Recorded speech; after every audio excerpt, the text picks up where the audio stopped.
Well, dear Dr. Mahajer, you know that during 10-year crusade plan of the Beloved Guardian and 9-year plan of the Beloved House of Justice, all Baha'is all over the world, they are talking about mass conversion. Would you please explain a little about this? Because myself, I'm very anxious to understand what is the reality of this mass conversion.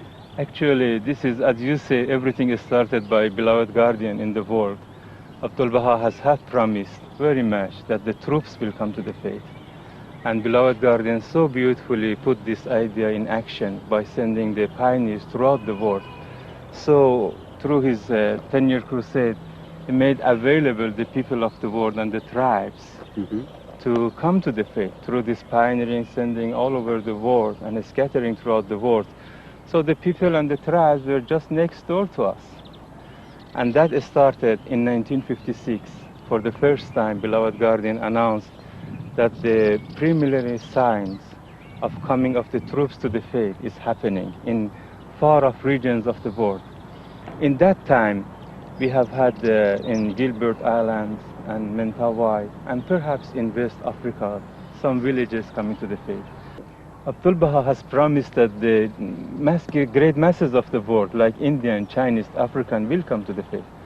Also, he has said that the Africans will roar like a lion, roaring like the lions. And also, so all these things has happened, and especially Beloved Guardian emphasized very much teaching Red Indians in Latin America.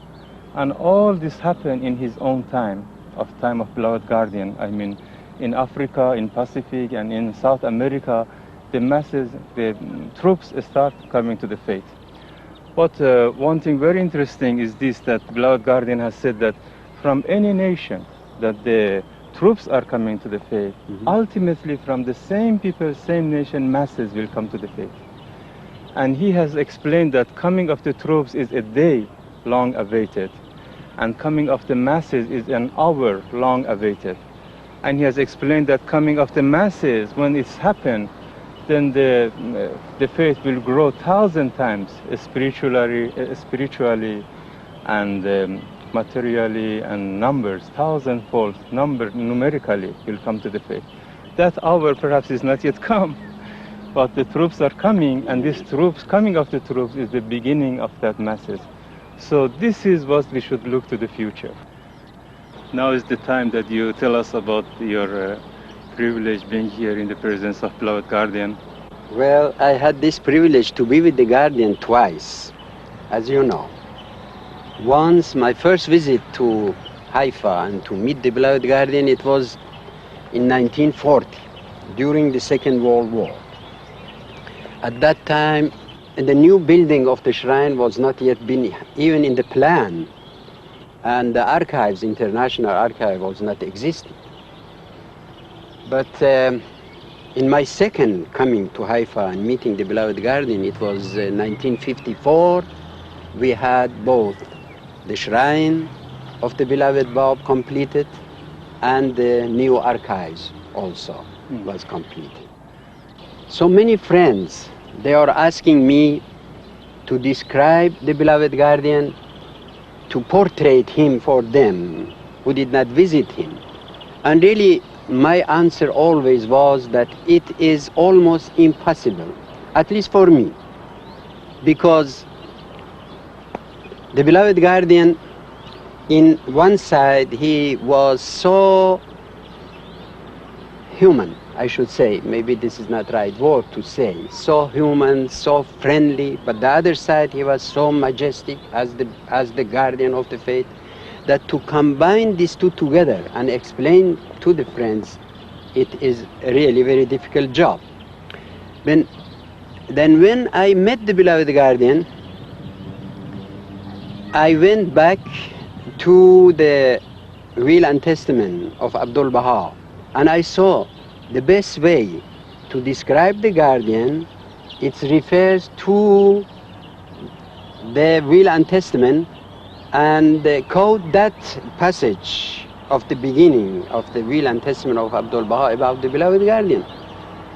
The most important part for me is when he says the Guardian is the sign of God and earth. I thought, now I can meet the guardian of the faith, whom I knew for a long time, and you know, as National Secretary of Persia, I was working under his supervision all the time. And in my imagination, he was so majestic, so serious, so dynamic and everything. And I said, I am a little creature of God. How I could go to the beloved guardian?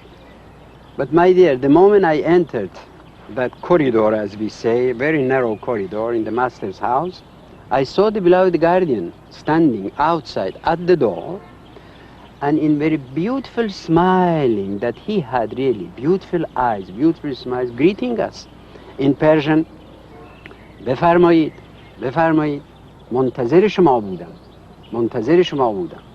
And I saw he is my brother, really. He is my host, he is my brother. And he repeatedly said, most welcome, most welcome.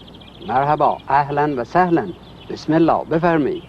And he invited us go in and sit down. Then really, in the same minute, everything was so beautiful for me. I was feeling so comfortable in that room with the guardian that I cannot imagine. In 1 second, everything, it was passed from me. My fear, my troubles, everything.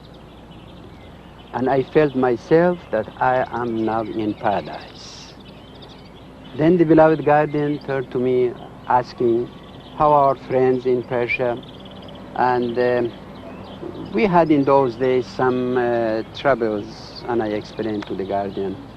And the guardian knew all about, of course. Then he said, it will pass, it doesn't matter. The Baha'is must be firm, and these persecutions will pass, and they will see a very bright future. And then he insisted that when I will be back to Persia in the capacity of National Secretary, explain all about to the friends about the importance of 19-day feast. Because he asked me, are all friends participating in 19-day feast? Well, my answer was that almost all. Then he said, 19-day feast is not only the feast, it is not only celebration for the Baha'is. This is a real Baha'i parliament that everybody should go and express himself and help the local spiritual assembly and be informed about all events that is happening in the Baha'i world, and be always in Quran. Mm-hmm. That was my first remembrance about the beloved guardian from my first visit. That's great. Around 1904 and 1907, Abdul Baha built this part of the shrine of the Bab with local stone and local workmen. There was no super construction. No. There was no after construction. Yes. It was to defend our beloved guardian, who in 1948 decided finally to put this beautiful outer structures with material, marble, granite that came from Italy. And the entire building was prefabricated. Look at these beautiful columns here. These very huge pillars you see here, they come from a quarry which is in the northern part of Italy. You know where Lake Maggiore is? Yes. There is a mountain which is made of this very beautiful granite, and it is called Rose Baveno. Rose because of the color. It's like you've been there. Yes. Well, and rose because it is a pink color. Yeah. Mm. But this is the most interesting point. See down here, there is this sequence of 9 terraces leading to Carmel Avenue. Now, the beloved guardian has written that the kings of the earth one day will come bare feet from the sea over these terraces and bring the crowns and put it at the threshold of the beloved Bab's tomb. Mm. And then there's something more important up there is the greatest name is a wonderful work of a sculpture made by a very fine artist. Yes. There are 2 bees opposite, like the hands, one opposite to the other, and there is also the greatest name in the middle, which means, O thou, the glory of the most glorious. And then I could tell you, I could stay here for about 2 days to describe every piece of a stone or marble which went into this building, the great work which was done. And known to such a perfection of the Guardian, I think the greatest joy in his life came from the construction of this beautiful shrine which fulfilled one of the wishes of Baha'u'llah and of course of the Master Abdul Baha. And the surroundings are wonderful. Oh, the surrounding so is deep meaning. The cypresses are standing around like in adoration. Yes. Shag Effendi was a genius at planning gardens, and he would do this. I was with him several months in different places. In a few hours or maybe 3 or 4 days, he will plan the entire garden and have an army of gardeners put the things together, and beauty came just like by magic. Incredible, really incredible.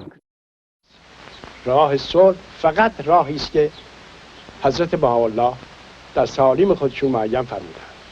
ما یه جمعیت کوچک بایستی مقاومت داشته باشیم، بایستی پیش برویم به تعالیم حضرت بهاءالله که یگانه راه حل تمام مشکلات و اختلافات جنسی، نژادی، مذهبی و امثال اونها هست، همه را از بین ببریم و در این نقطه جمع شدیم برای همین که چیکار باید بکنیم.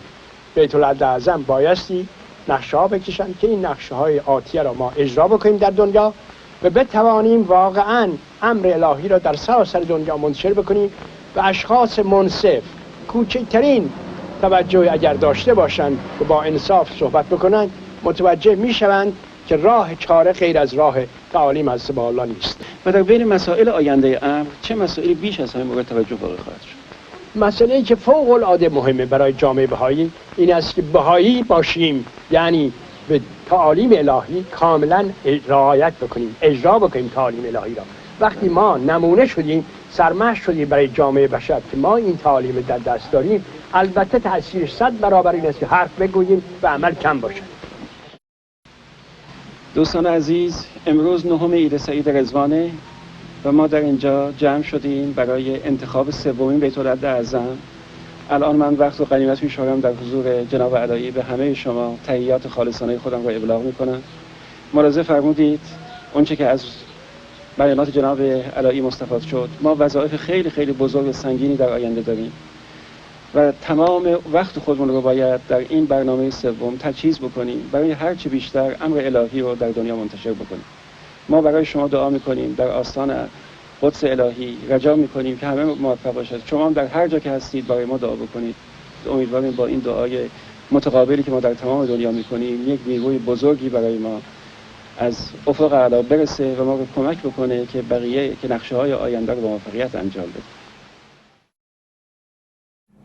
You know, this Rizwan is very significant because of the very many things that are taking place, of the election of the House of Justice, the revealing of the and printing of the Kitab-i Aqdas, the constitution of the Universal House of Justice, the 100th anniversary of the revealing of the Kitab-i Aqdas, also the 110th year of Baha'u'llah's departure from the gardens in Rizwan, and as well a significant proclamation period of all the communities in the world from April the 21st to May the 23rd.